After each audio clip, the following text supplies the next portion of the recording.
Hola a todos y a todas. ¿Cómo están? Los está tratando esta cuarentena? Espero que espero que estén bien, espero que la estén pasando de la mejor manera, más allá de que de que por ahí los días se hacen largos y se hacen tediosos. Espero que estén bien y que sobre todo estén estudiando y estén leyendo teoría política y social uno, ¿no? Eh, Bien, había prometido que iba a hacer un video para subirlo al aula virtual de la materia. Es realmente, antes de empezar a charlar, hacer una presentación sobre la materia, primero decirle que es para mí un gusto compartir nuevamente con ustedes este espacio. Bienvenidos, bienvenidas a la materia. Con muchos de ustedes trabajamos el año pasado en Introducción al Conocimiento de la Sociedad y el Estado, y la verdad que es una alegría grande volver a encontrarlos porque quiere decir que han transcurrido el primer año de la carrera y que más allá de que a uno seguramente le ha ido mejor, a otros no tanto, que están perseverando y que la están continuando. Así que realmente un gusto volverme a encontrar con ustedes y espero tengamos un gran semestre, un gran año más allá de las dificultades con las que comenzamos. Bien, esta materia se denomina Teoría Política y Social uno y es una materia, como ya hemos ido charlando un poco en el grupo de WhatsApp, que es por ahí donde más nos comunicamos. Es una materia un tanto extensa, ¿no? Es extensa en unidades y es extensa en contenidos. Eh, y yo se los he mencionado igual en alguna charla que hemos tenido ya. eh, Hay que leer. Y, y la recomendación primera y principal es leer. Pero obviamente leer cómo, ¿no?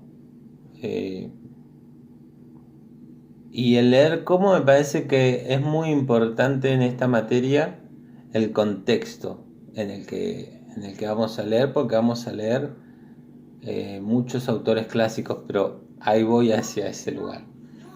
La materia consta de 8 unidades y ya estuvimos trabajando en aula virtual en la primera unidad, que es la unidad perspectiva sobre lo político. Y en esta unidad ya trabajamos dos autores, en realidad uno es Bobbio, Matteucci, Pasquino, que es el diccionario de ciencia política, y el diccionario de ciencia política está coordinado por varios autores. El más reconocido de ellos es Bobbio. Por eso generalmente cuando nos referimos a este diccionario de ciencia política decimos el diccionario de Bobbio. Por una cuestión práctica también, ¿no? No vamos a decir el diccionario de Bobbio, Matteucci, Pasquino. Pero bueno, el diccionario de ciencia política, trabajamos los conceptos de ciencia política, filosofía política y política. Eh, no me está permitiendo el aula virtual, les hice este comentario, hacer la devolución por escrito en el aula, no me está dejando escribir, por tanto no puedo devolverle lo que leí de sus trabajos, pero tengo la expectativa en estos días que esto pueda cambiar y poder hacerle finalmente la devolución. Y trabajamos también el texto de Sheldon Wolin, que es Política y Perspectiva, donde Wolin trabaja los conceptos de filosofía política fuertemente, pero también trabaja conceptos como de ciencia política, teoría política también. Pasa en el desarrollo del primer capítulo, que es el que leemos nosotros. También hace alguna mención de la teoría política, pero habla sobre todo de las instituciones políticas, el discurso, la continuidad del discurso y la filosofía política en el tiempo, ¿no? La importancia de los clásicos para nosotros. Y vamos a contar, después de esta parte introductoria, que la idea de esta primera parte es que sea una unidad introductoria, empezar a discutir y a adentrarnos en los conceptos fundamentales de la teoría política y la filosofía política. Por eso es muy importante que en esta materia tener claros los conceptos de ciencia política, filosofía política y política. Es muy importante que tengan claros estos conceptos. Una recomendación, que les hago, separen los conceptos y defínanlos solos, no los mezclen en una primera instancia. Y después que una vez logren definir los conceptos, recién ahí pasar a un ejercicio comparativo. ¿Cuál es la diferencia entre la filosofía política y la ciencia política? ¿O cuál es la relación? Yo en un ejercicio le pedía que comparen el concepto de filosofía política del diccionario de ciencia política con el de Walling. Pero primero es importante definir y delimitar los conceptos para después entrar en una instancia comparativa. Esto va a ser una pregunta seguramente de algún parcial o de coloquio final. Definición de filosofía política, ciencia política, política. En la segunda unidad, el programa está denominada como la primera gran síntesis y habla de Platón, habla de la teoría de Platón. Ahora vamos a hacer algún detenimiento acá. Vamos a pasar a hablar de Aristóteles en la unidad 3 y se denomina Aristóteles y la culminación del pensamiento antiguo. Vamos a hablar en la unidad 4 de la República Romana con Cicerón, Marco Tulio Cicerón. Y en la unidad 5 vamos a hablar sobre teoría política medieval para pasar posteriormente a la unidad 6 con el pensamiento utópico de Tomás Moro. La unidad 7, la reforma protestante de Martín Lutero. Nos vamos a centrar puntualmente en Martín Lutero. De hecho, la bibliografía obligatoria trabaja con el texto de escritos políticos de Martín Lutero. No es el único referente en este tema. Y la unidad 8 y la última, la unidad se denomina la revolución teórica de Maquiavelo, donde vamos a adentrarnos en el pensamiento justamente de Nicolás Maquiavelo. Y donde acá vamos a leer dos textos. El archiconocido libro de Maquiavelo, El Príncipe, y vamos a leer el libro de Discursos sobre la primera década de Tito Livio. De Discursos sobre la primera década de Tito Livio vamos a leer algunos capítulos seleccionados. Del Príncipe vamos a leer la obra completa. No es una obra extensa y además es una obra fundamental para la ciencia política y para la teoría política. Bien, como verán, 8 unidades, muchos autores, y sobre todo un largo recorrido en el tiempo, ¿no? ¿Por qué digo un largo recorrido en el tiempo? Porque nosotros vamos a empezar trabajando, como yo les decía recién, vamos a empezar trabajando con Platón y con Aristóteles, y vamos a empezar trabajando en el siglo V a.C. Vamos a empezar trabajando muy atrás en el tiempo. Es en el tiempo, cronológicamente hablando, ¿no? Está primero Platón y después va a continuar Aristóteles. Pero en la unidad 4, en la que está Marco Tulio Cicerón, también estamos hablando del siglo I a.C. Una obra que estamos hablando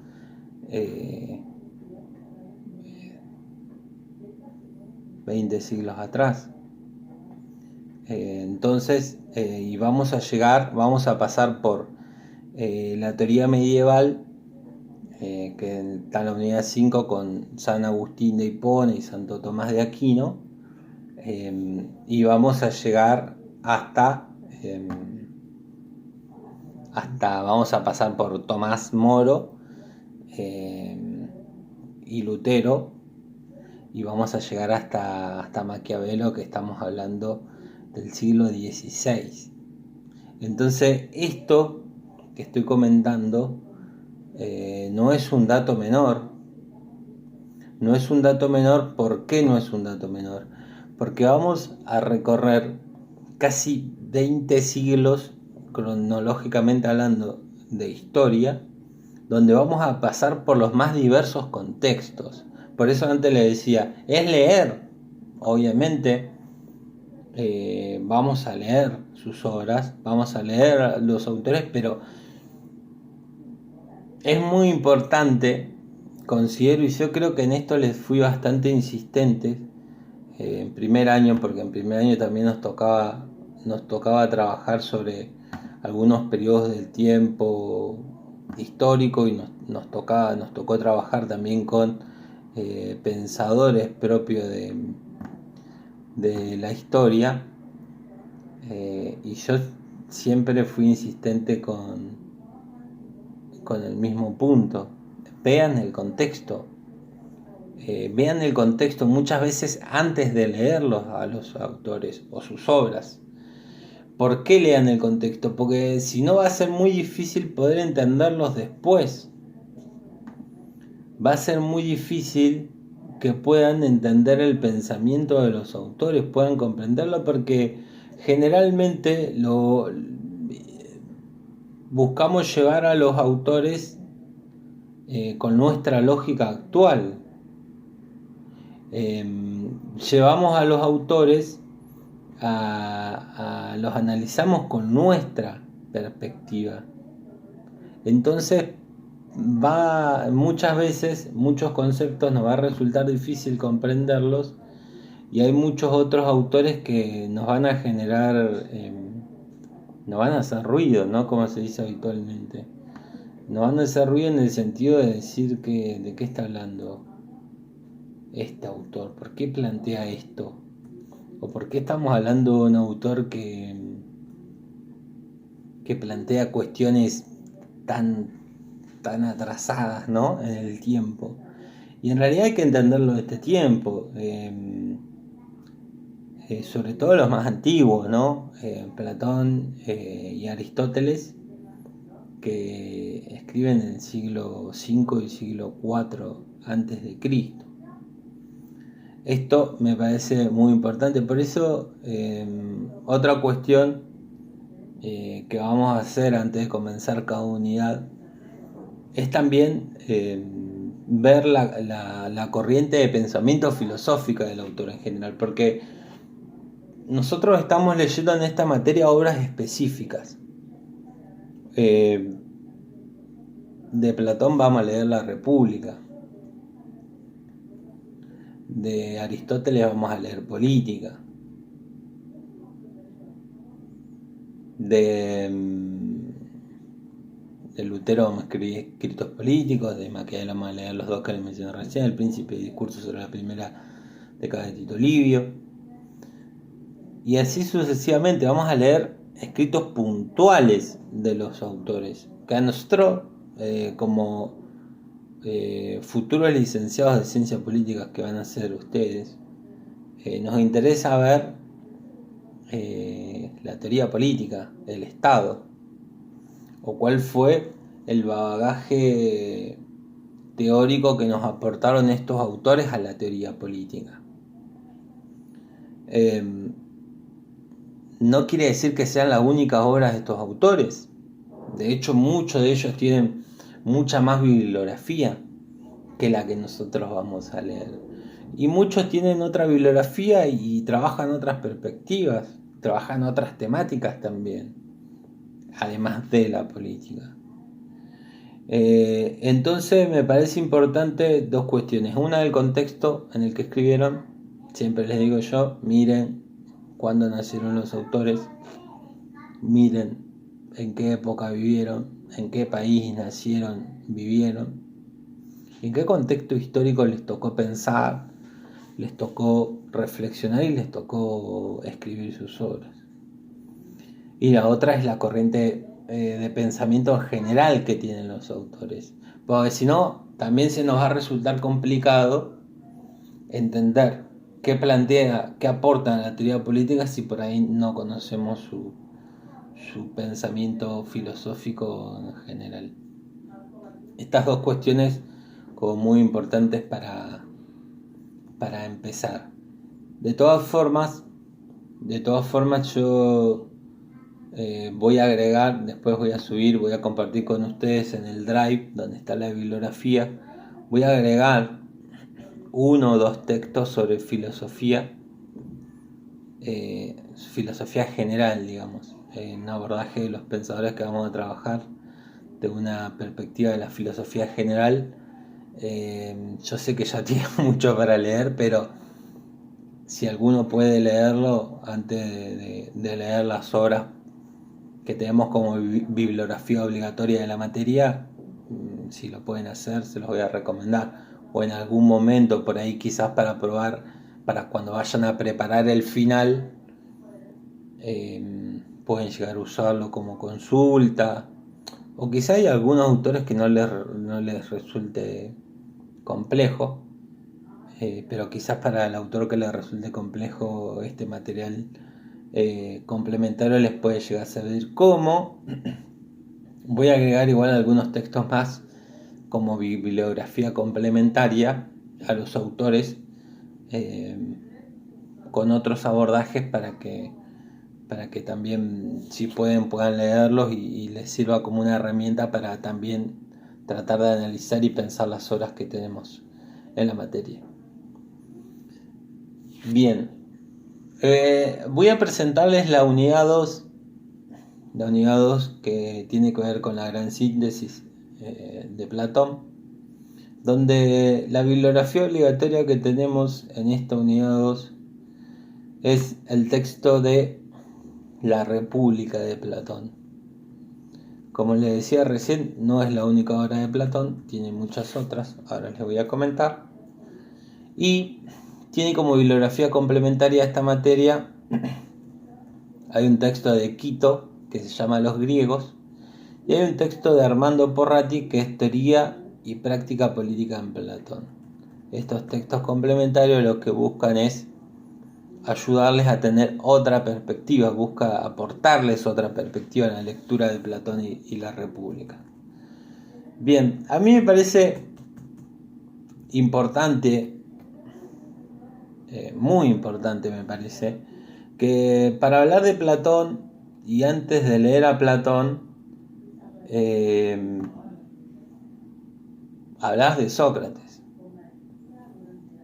al menos conocer sobre Sócrates, ¿no? ¿Y por qué hablar de Sócrates? Porque Platón fue discípulo de Sócrates, fue uno de los discípulos de Sócrates. Y Platón está fuertemente influenciado por el pensamiento de Sócrates, y no solamente por el pensamiento de Sócrates, sino por la época de Sócrates. Y si hablamos de Sócrates, también es necesario mencionar, al menos en términos generales, no les voy a preguntar yo por estos temas, pero para entrar en contexto de Platón me parece necesario mencionarlo. Hablar de los presocráticos y hablar de los sofistas. Los presocráticos, como su nombre lo indica, son los filósofos que vivieron y pensaron, que antecedieron a Sócrates. Y estos filósofos se caracterizaban por pensar la naturaleza, por pensar el cosmos y la naturaleza. Y cada uno de ellos, entre ellos va a aparecer Heráclito, Parménides, y van a aparecer, hay una larga lista de pensadores presocráticos que pensaban y reflexionaban sobre el cosmos y la naturaleza. Al no llegar, tenían distintas posturas, muchas veces posturas muy enfrentadas, discusiones fuertes en torno al cosmos y la naturaleza, que muchas veces no llegaban a conformar una teoría, ¿no?, del origen de la naturaleza ni del cosmos. Todo lo contrario, se crean diversas teorías, diversas posturas, lo cual llevó a que estos temas, muchas veces cargados también de mitología, empiecen a perder cierta vigencia, y hay un grupo de pensadores que empieza a pensar, ya dejar de pensar en la naturaleza y en el origen de las cosas, de la naturaleza y del cosmos, y empezar a pensar en el humano, ¿no? En este entonces muchos hablan del hombre, del ser humano, y de la verdad, de la buena vida del hombre, de la política, de las cuestiones propias que circundan el ser humano.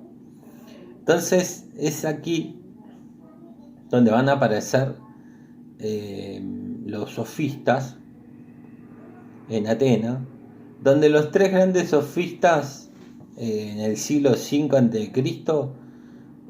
Son Protágoras, Georgias y Trasímaco. Algunos de ellos van a aparecer en el diálogo de la República. Y los sofistas, lo que van a buscar en principio van a ser educadores. Van a educar a los jóvenes, van a educar muchas veces a las clases dirigentes, las clases políticas en ese entonces. En este entonces también, en el siglo V, se produce el gobierno de Pericles, donde se muta de un gobierno aristocrático a un gobierno democrático, y esto genera diversos cambios, porque al a convertirse en un gobierno democrático en Atenas, en Grecia, se empieza a generar mayor participación de la población en los asuntos políticos, en los asuntos públicos, pero se van a encontrar con que la población muchas veces no estaba preparada o formada para involucrarse en estos asuntos. Entonces aquí donde los sofistas van a pasar a cumplir un rol de educadores. Los sofistas van a pasar a ser cuestionados posteriormente, van a ser fundamental en este rol educativo, ¿no?, con el cambio de gobierno de hecho los griegos lo conocen como el siglo, o se conoce en general, van a encontrar en muchos libros que habla del siglo de oro de Pericles. Se refieren muchos textos, se refieren hablando de este periodo de Grecia, donde los sofistas van a ser muy importantes en el proceso educativo, conocidos como maestros populares.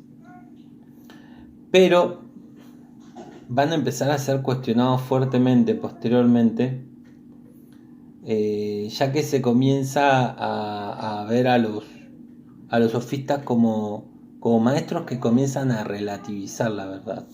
Empiezan a relativizar la verdad, empiezan a relativizar la justicia y empiezan a cobrar por enseñar. Obviamente esto va a hacer que solo una parte de la población pueda acceder a las clases de los sofistas, quien se especializaban en enseñar sobre el arte de la retórica y el discurso persuasivo, y empiezan a ser fuertemente cuestionados por esto, porque empiezan a considerar los sofistas que todo conocimiento es relativo, que los ideales son relativos e incluso las ideas morales son relativas. Entonces se los empieza a conocer como aquellos maestros que utilizaban el arte de la retórica y del discurso persuasivo para acomodar, usar estas técnicas y estas herramientas para acomodar o ajustar la verdad, o lo justo, lo injusto, a quien le pagase para hacerlo, ¿no? Para defender una posición u otra. Sócrates, en sus comienzos, es considerado un sofista, porque de hecho Sócrates estudió con sofistas. Se dice que hizo algunas formación, tuvo una etapa de su vida donde se formó con sofistas, pero Sócrates tenía orígenes más bien humildes, entonces después no pudo seguir formándose en la escuela de los sofistas. Pero Sócrates se va a diferenciar fuertemente de los sofistas, porque Sócrates se va a interesar en buscar la verdad, se va a interesar en buscar un conocimiento serio, un conocimiento con fundamentos, un conocimiento probado. Y acá ya Sócrates produce un giro. Produce un giro porque esto es lo que nosotros hoy conocemos como ciencia, ¿no? Es lo que nosotros hoy en la carrera nuestra, por ejemplo, en ciencia política, ¿qué buscamos? No voy a decir que buscamos alcanzar la verdad, aunque en muchos casos sí, puede ser, tal vez, pero buscamos el conocimiento, estudiamos, digamos, conocimiento, y buscamos en esto que haya fundamentos ciertos, fundamentos veraces, conocimiento que esté probado, que tenemos métodos, formas de investigar, formas de estudiar. De hecho, nosotros estamos hablando de una ciencia política, no estamos hablando de política. Esto de que sea una ciencia política la carrera nos demanda que es la política analizada de una perspectiva científica, ¿no? Que ustedes lo han visto el año pasado cuando vieron Introducción al Pensamiento Científico, qué pensamiento es científico y qué pensamiento no lo es, cuál es la diferencia entre un pensamiento científico y un pensamiento, una creencia o un pensamiento vulgar. Y lo están viendo, o lo van a ver ahora seguramente, en Filosofía y Métodos de las Ciencias Sociales, donde se profundizan mucho estos conceptos. Sócrates empieza a buscar la verdad y empieza a buscar un conocimiento probado. Sócrates va a emplear como método la dialéctica, el diálogo, pero Sócrates no va a escribir nada. De hecho, lo que sabemos por Sócrates, lo que Sócrates dejó como enseñanza, lo obtenemos, nos llega por medio de sus discípulos, que cuentan diálogos de Sócrates. Enseñanza de Sócrates a través de diálogos con distintos personajes y sobre distintas temáticas.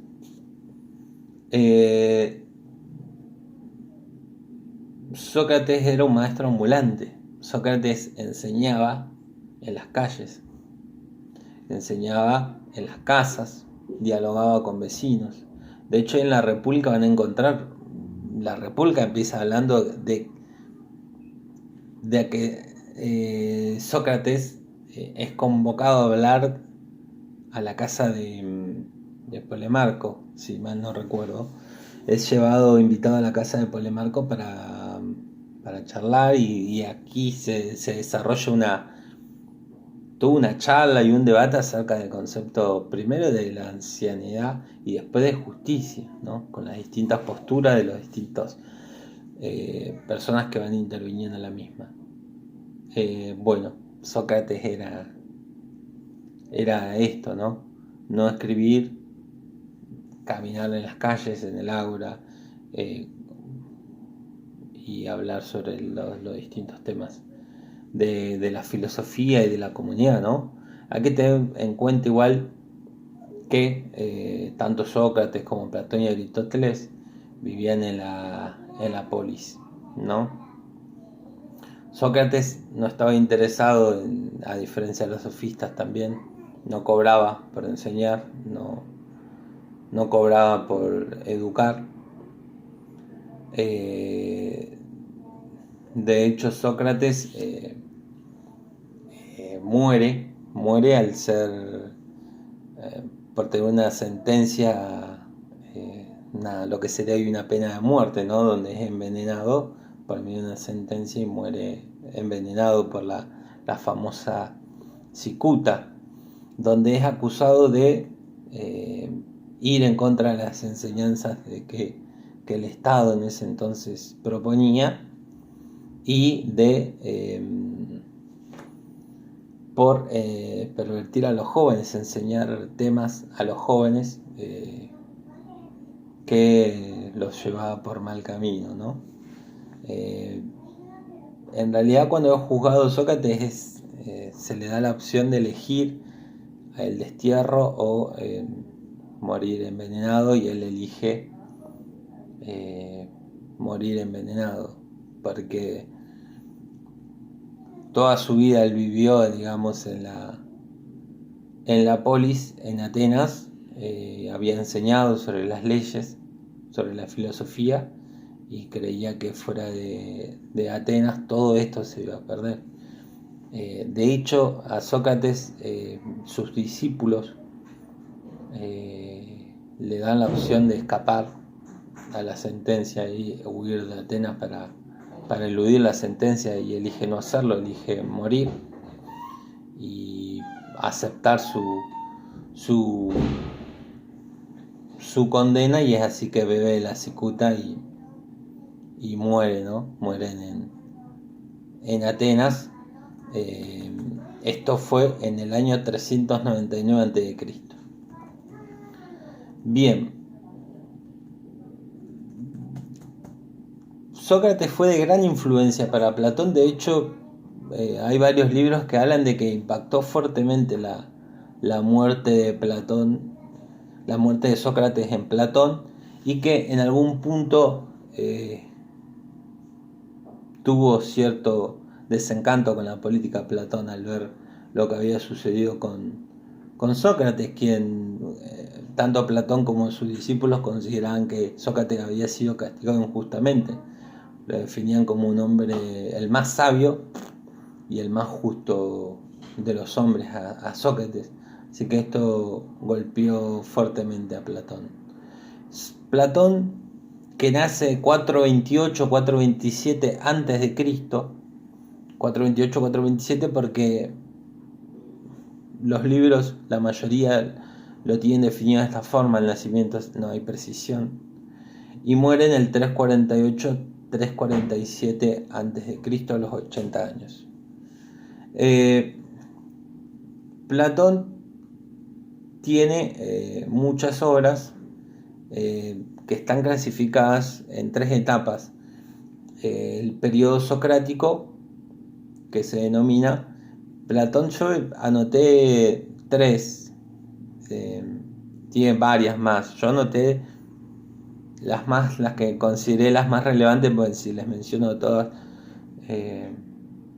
por ahí no tiene tanto sentido. Pero en el periodo socrático escribe Apología a Sócrates, escribe Critón, y hay algunos que dicen que escribió el libro 1 de la República. En esto no hay tanta coincidencia, o sea, no hay una coincidencia total, pero algunos dicen que en este periodo escribió el primer libro de la República.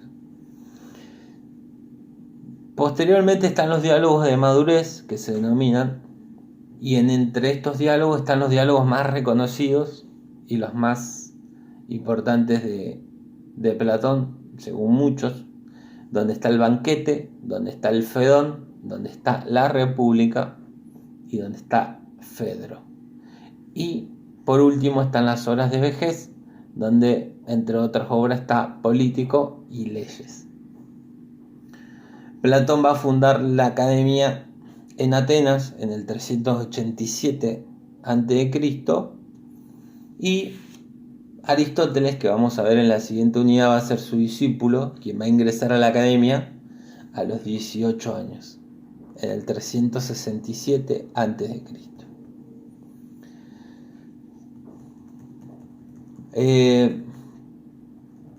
¿Qué me interesa? ¿Qué otros conceptos me interesa charlar de la filosofía general de Platón? Es la visión que tenía Platón de la filosofía en general y cuál es la cosmovisión del mundo de Platón, donde Platón va a plantear lo que se conoce como la teoría de los dos mundos. Algunos textos leí y se habla de la doctrina de las formas o la teoría de las ideas, pero yo lo apunté como la teoría de los dos mundos, donde Platón va a hablar de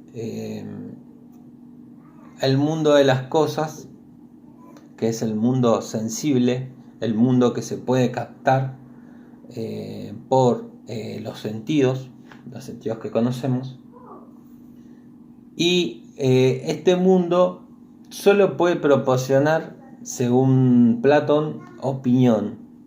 Aquí solo se puede crear opinión porque en este mundo solo hay apariencias.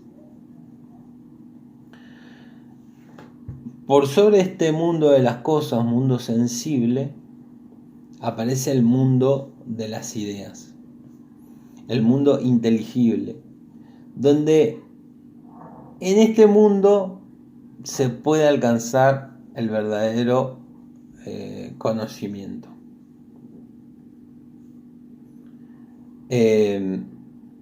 Va a decir Platón, va a hablar de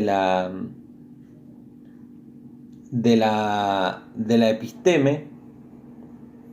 En primera instancia, en el mundo sensible va a hablar de la doxa, la mera doxa que se conoce, que es la opinión.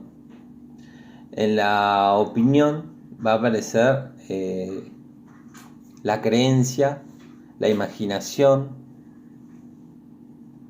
y se va a alcanzar la episteme, que es el conocimiento, donde está la inteligencia y donde está el pensamiento discursivo,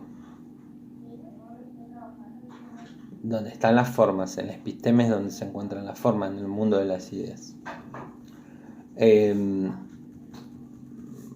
Para Platón se parte de la ignorancia, ¿no? A lo que él va a llamar la gnoia, y la imaginación y la creencia que está en la doxa va a ser una etapa superior a la ignorancia para llegar posteriormente a la episteme.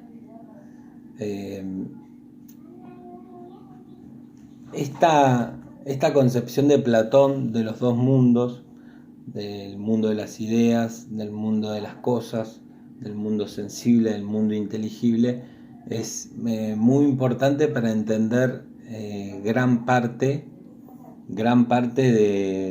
del pensamiento de Platón, porque a lo largo de la República vamos a ver conceptos como justicia, vamos a ver el concepto del Estado, vamos a ver el concepto de las formas de gobierno, y esta concepción de lo ideal, de lo sensible, va a aparecer constantemente. De hecho, en la República nos vamos a encontrar con la alegoría de la caverna, y en la alegoría de la caverna esto está plasmado claramente. Donde se ve este concepto. No quiero adelantar mucho porque quiero que lo lean. Quiero hacerle alguna mención también al libro La República, que se estima que fue escrito entre el 380 y el 365 a.C. Y algunos autores dicen que la República no es la definición, el nombre más preciso del libro de Platón. Muchos autores dicen que la traducción más precisa hubiese sido gobierno o administración del Estado. Pero bueno, es un libro conocido fuertemente como La República. Y la República de Platón, hay que tener muy en cuenta, no responde a la concepción de república que tenemos o de Estado que tenemos en la actualidad. Tengamos en cuenta que Platón pensaba en ciudades como Siracusa, como Esparta, como Atenas. Pensaba en ciudades griegas, en polis. Y un concepto que hoy a nosotros en la actualidad es un concepto que nos queda lejano, porque la forma de la organización de la polis era absolutamente distinta a la que tenemos nosotros. Entonces es muy importante entender esto. Y tener en cuenta que obviamente el contexto histórico es totalmente distinto.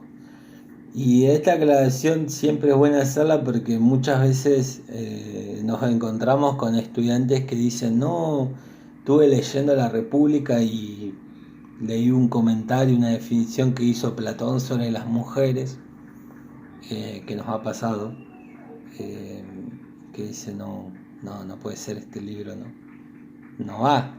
Y en realidad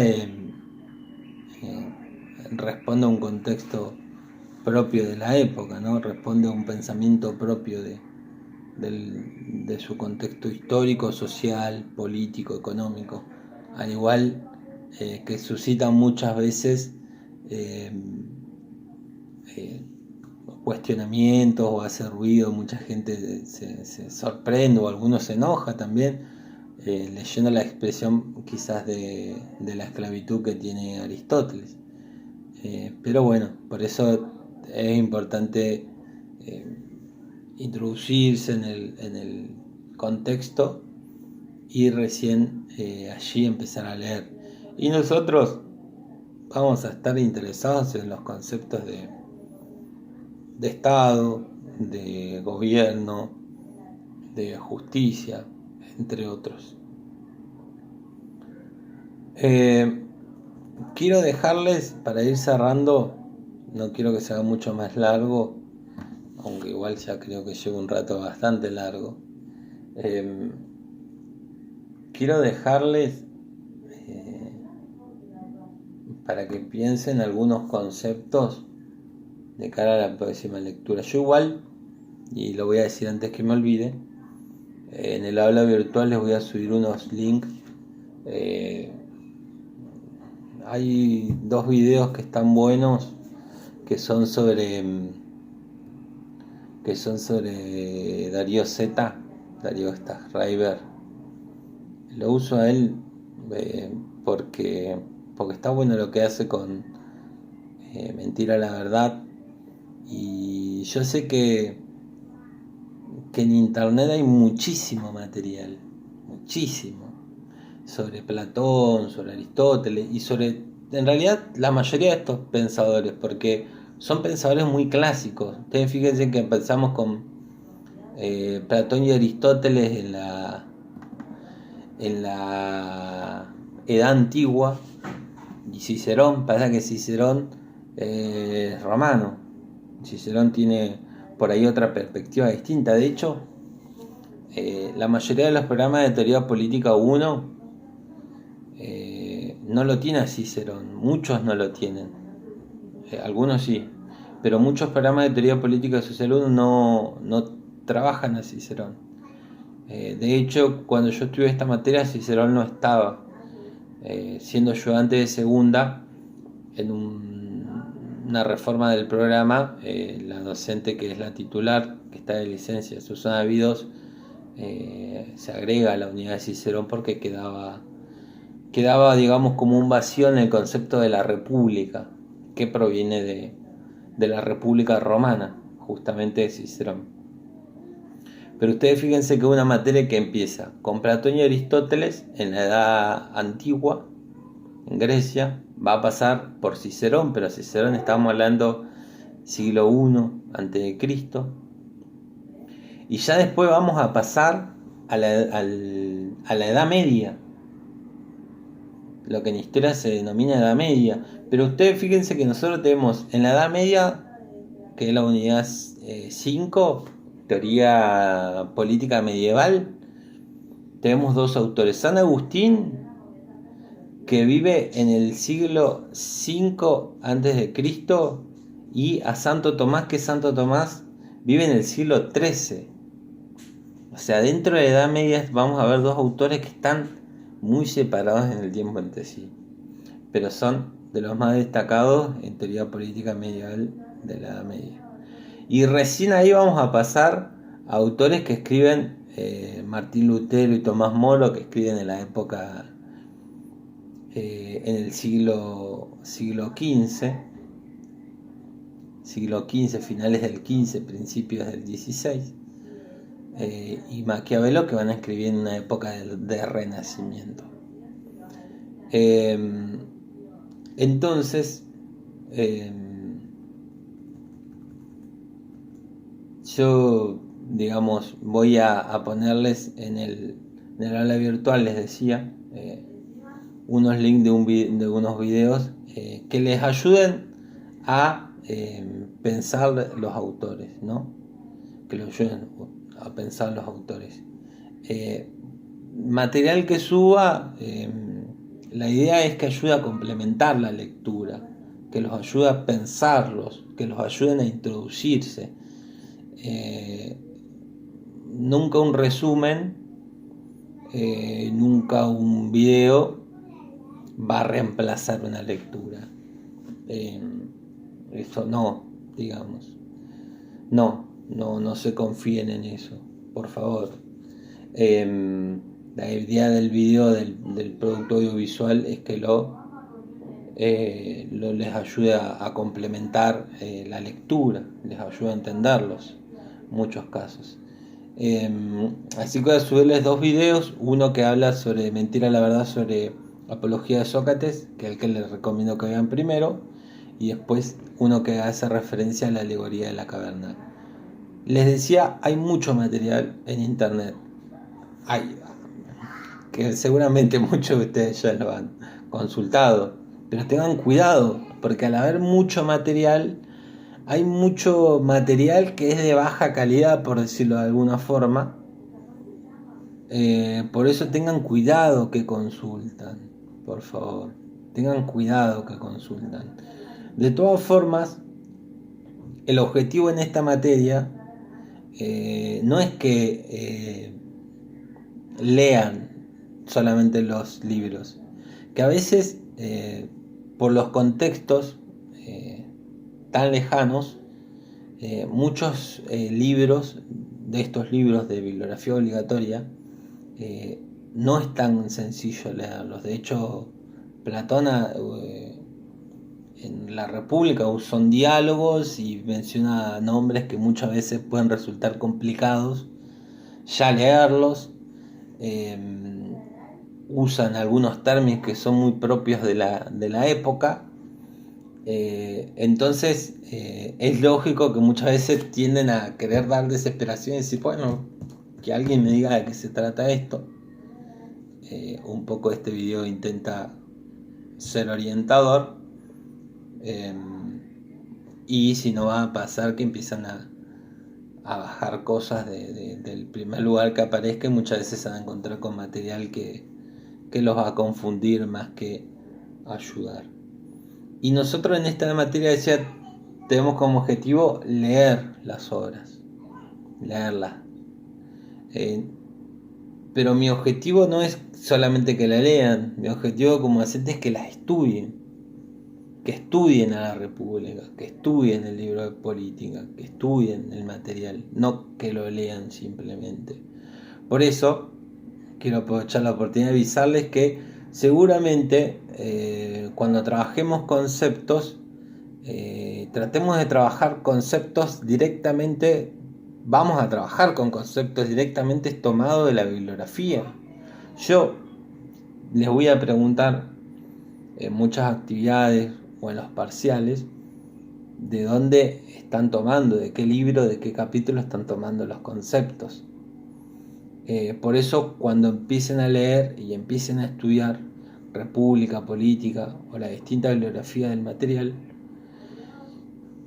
no lo lean simplemente, sino que les empiezo a recomendar, apunten, empiecen a extraer conceptos, empiecen a apuntar dónde está el concepto de justicia, de gobierno, de Estado, de idea del bien, de virtud y demás. Que empiecen a apuntar, tomen apuntes, avancen apuntes, reflexionen sobre la lectura, hagan preguntas a los libros, háganle, cuestionenlos a los autores, más que por ahí andar haciendo lecturas que por ahí, no digo que no sirva, no siempre leer sirve, pero bueno, en esta materia tenemos el objetivo de estudiarlos, de conocerlos con la mayor profundidad posible, por eso ya lo voy recomendando. Apunten y vayan identificando conceptos. Quiero dejarles por este medio una tareita, que en realidad más que una tarea lo que intenta hacer es ser una guía. Yo les quiero mencionar algunos conceptos que ustedes pueden ir identificando dentro de la lectura de la República. Dentro de la lectura de la República hay conceptos que tienen que tener en cuenta, que el principal concepto de la República a lo largo de la República es el de justicia. Entonces va a aparecer una pregunta obligatoria: ¿qué es justicia para Platón? ¿O cómo se llega a la justicia? Otros conceptos que son los que pueden ir ya analizando, ir buscando en la lectura, para los que todavía no empezaron o recién están empezando. El concepto de división de trabajo de Platón, el concepto de quién gobierna la polis, quiénes son los que gobiernan las polis, por qué, quién debe gobernar para Platón la polis. Otro concepto que es muy importante dentro de la República es el concepto de virtud o virtudes. ¿Cuáles son las virtudes para Platón? ¿Quiénes poseen o deben poseer esas virtudes? Otros conceptos que son importantes para que tengan en cuenta la lectura es el de ética. El de ética y el de política. ¿Qué es la ética para Platón? ¿Tiene relación con la política? ¿La ética y la política están relacionados o no? Y le voy a mencionar dos conceptos más, que uno tiene que ver con la idea del bien para Platón. ¿Qué es la idea del bien? ¿Cómo se llega a la idea del bien? Si es que se puede llegar. Las formas de gobierno. Platón va a hablar de formas de gobierno justas e injustas. ¿Cuáles son las formas de gobierno justas? ¿Cuáles son injustas? ¿Por qué? ¿Por qué hay formas de gobierno justas? ¿Por qué injustas? ¿Por qué a determinadas formas las determina justas y a otras injustas? Y tengan en cuenta de leer la alegoría de la caverna de Platón. Hay mucho sobre la alegoría de la caverna. De hecho, yo les voy a dejar el video que les comenté antes para que el que lo quiera leer, lo quiera consultar, lo pueda hacer. Está bueno porque es dinámico y está preparado, digamos, como contenido educativo. Pero bueno, no dejen de leer la alegoría de la caverna desde sus propias desde su propia experiencia con el texto, más allá de los relatos que puedan encontrar sobre la alegoría de la caverna. Hasta acá voy a llegar hoy, ya llevo casi una hora. Pensé que era bastante menos. Y bueno, espero que este video les pueda servir para que puedan leer. No tenemos mucho tiempo más. Una semana y media deberíamos estar cerrando la República, porque tenemos que ir a Aristóteles y después no queda más material. Así que vayan avanzando por favor con la lectura. Espero que esto les sirva. De todas formas, ustedes saben que yo estoy a disposición para las preguntas, para las consultas, para las charlas. A mí me gusta mucho encontrarme con ustedes en el gabinete y poder charlar. La verdad es que me siento un poco incómodo hablando al celular, aunque sé que después lo van a ver y que quizás pueda servirle, y eso me anima un poco, pero si no, hablarle al celular me resulta bastante incómodo. Pero bueno, es necesario en este momento, en este contexto. Así que bueno, acá estamos para cumplir. Y ya saben, lo que les decía antes, pueden escribir, consultar, los vamos charlando. Y la semana que viene, el lunes, martes,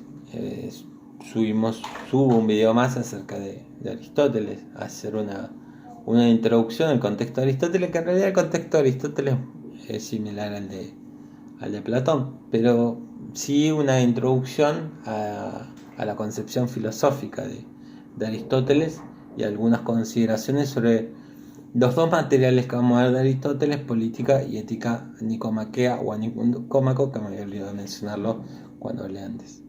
Un saludo para todos, para todas, y seguimos en contacto, chicos. Un abrazo grande.